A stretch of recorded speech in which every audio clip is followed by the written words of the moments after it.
What is going on, beautiful people? Jacob here, Miami Dolphins Syndicate. It's very nice to be making videos like this after a win with all that we've been dealing with the last few weeks. These are the 5 things we learned in that win versus the New England Patriots. But also, quick shout out, we will be doing a live stream tonight. Donovan and I going live around 6 o'clock, talking about the game, talking about everything that happened in the NFL, talking about fantasy football, and a whole bunch other nonsense that you guys have been enjoying every Monday, except for last week because of the game, obviously. So tune in, 6 o'clock, live stream. Donovan and I will breaking down a whole bunch of things, but let's get into this video. And to start off a 5 things we learned video, I think we have to address the main man, Mike McDaniel. Much better game plan, much better execution of the game plan for Mike McDaniel. And I'll probably be making a specific Mike McDaniel video as well as some of these other topics that we're going to talk about.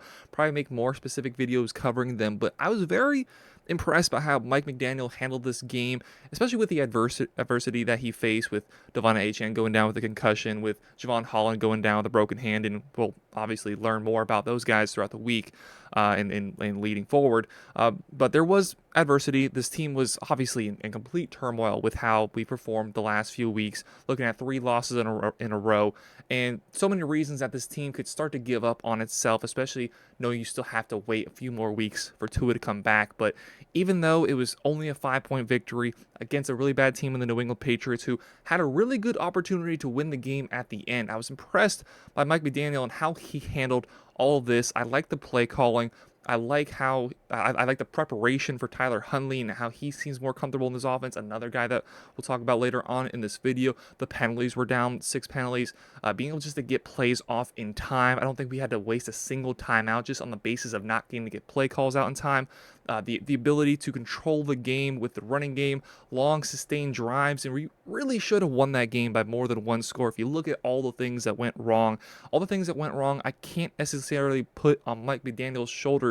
I'm not going to say it's necessarily a masterclass, but incredible bounce back performance. I think Mike McDaniel is the #1 reason we won that game yesterday, and I've been very critical of him over the last few weeks, and now after he went out there and coached like he did yesterday, tip of the cap, say, you know what? Good job. We needed that. Now we go on 2-3, try to even up at 500 next week or 2 weeks from now. #2, we saw a much better Tyler Huntley. Now, I came away from last week. We didn't get to make a lot of videos last week, so I didn't really get to share my thoughts too much based on the Titans game last week. Very, very busy week for both Donovan and I last week. But Tyler Huntley, obviously coming out of the Tennessee game, did not look good. He did not look comfortable, and he truly looked like he did not grasp the offense, which makes sense. This is arguably the most complicated offense in the league to figure out when you're coming in with zero knowledge, trying to figure out how to run, especially coming over from a Baltimore offense where just completely different asks on the quarterback. And Tyler Huntley came into last week, a lot of checkdowns, a lot of screens, couldn't find Tyreek Hill, couldn't find Waddle. And then today or yesterday, we saw a much more expansive offense, and we saw Tyler Huntley asked to do more things, and for the most part, he did. He had that 1 interception, but he hits his over on passing yards. We're looking at 194, 18 of 31, looking at some plays deeper down the field, not necessarily deep shots, but looking at plays beyond the first down line. And he was also able to use his athletic ability to extend plays. This is what we thought we were getting from Tyler Huntley. We brought him in. He's not a one-to-one comparison with Tua. They do not do the same things well, but he does have some skill sets that Tua does not have, and we were able to use some of those yesterday, especially his ability to extend plays, get outside the pocket, and made some good throws, extended drives when he needed. He's not great. You know, we're not coming here and saying he's even a top 20 quarterback in this league, but he got the job done. It looks like he understands the offense, and looks like he's going to be needed for 1 more game after the bye week, which we should probably get the best game out of him coming against a bad Indianapolis Colts defense. I liked what I saw from Huntley. Wasn't great, wasn't perfect, but good enough. Got the job done. I was impressed by him. Now, #3, there still is a little bit of negative, and that mostly comes from the injuries that the Miami Dolphins sustained, being with Devon Achane, his concussion, and more notably, Javon Holland with his broken hand. First, talk about Devon Achane with the concussion. Having the bye week next week makes it so he's probably not going to miss any game time. Now, the Dolphins, obviously not a great track record when it comes to concussions, so I wouldn't be surprised maybe if they do end up leaning a little bit on the side of caution, especially with how Achane's backups, Mostert, what they want to call it a backup or not, but Mostert and then Wright went out there and both had above 80 yards on the day. Both looked really good. So maybe with how the team has handled things in the past and maybe just how the guys behind him looked, maybe he gets a game off, but I highly expect him to be back when we play the Indianapolis Colts in 2 weeks. But obviously, more notably, Javon Holland with a broken hand. The defense has been the untold story so far this year for the Dolphins, especially with the trouncing they got in the Buffalo Bills game. Every other game, they've looked really good. I've had very little issues with how they played against the Jaguars, below 20 points, against the Bills below 20 points, or not below the Bills, Seahawks below 20 points, Tennessee Titans last week. If you look up until that fourth quarter, they did everything they could to keep the Miami Dolphins in the game. And then yesterday against the Patriots, only giving up 10 points. The defense has been much improved this year from what we've seen in years past, especially last year. And Javon Holland, obviously a big piece of that. He goes down.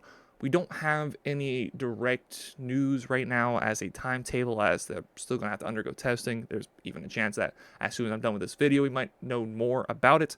But that is obviously a big blow. And guys like Marcus May and Jordan Poyer, who missed yesterday's game, are going to have to step up. We're going to need big performances from those guys in the next few weeks. But injury bug continuing to go over this Miami Dolphins team. Hopefully they come back strong and this team can really start hitting its stride once everybody is back to being healthy. Number 4, something that I talked about a little bit earlier, the running game was so important to how the Dolphins won yesterday. Best rushing performance on the season. You got a rushing touchdown from Alec Ingold on the goal line. You have Devon Achane go down earlier in the game, and then Raheem Mostert, Jalen Wright steps up. Jalen Wright actually the leading rusher, just slightly over Raheem Mostert, but I loved what I saw from them as a duo. A much better performance on the ground than what we saw from Devon Achane when he was effectively being used as a workhorse with Raheem Mostert going down. And that was something going into the season that I blatantly said that you cannot use Devon Achane as a workhorse. For one, he proved last year his body can't hold up to it, but also just his play style doesn't suit it. He's a big play guy.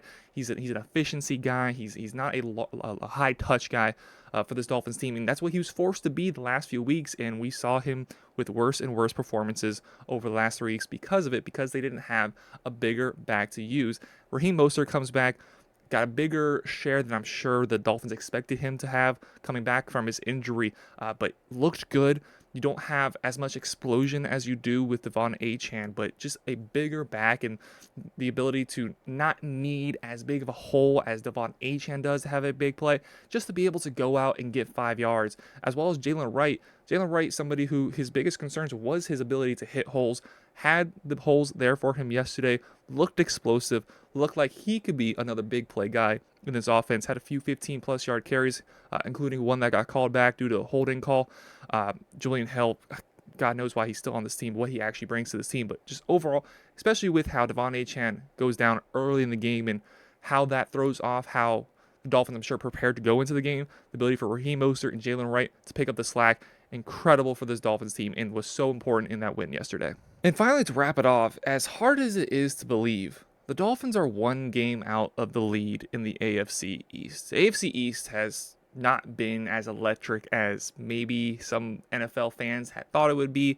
Buffalo Bills, awesome start, punching the league in the mouth, looked like the best team in the league, and then the Ravens game last week and not being able to finish the comeback this week against the Houston Texans. Maybe they're not as great as we initially thought they were. They are really missing Stephon Diggs. Made a video as soon as Stephon Diggs was trading and, again, blatantly said that the division is better off with Diggs not on the Buffalo Bills. And the first 3 weeks, I looked dead wrong. They were looking incredible. Now they don't have a number one option to go to. Keon Coleman, 1 catch, 49 yards, and a touchdown was their leading performance on the day. Khalil Shakir goes down, and he's really been their number one this year. And they just, Josh Allen, nine completions on 30 targets. Nothing going right there for that offense, and really had to rely on their defense to keep them in that game.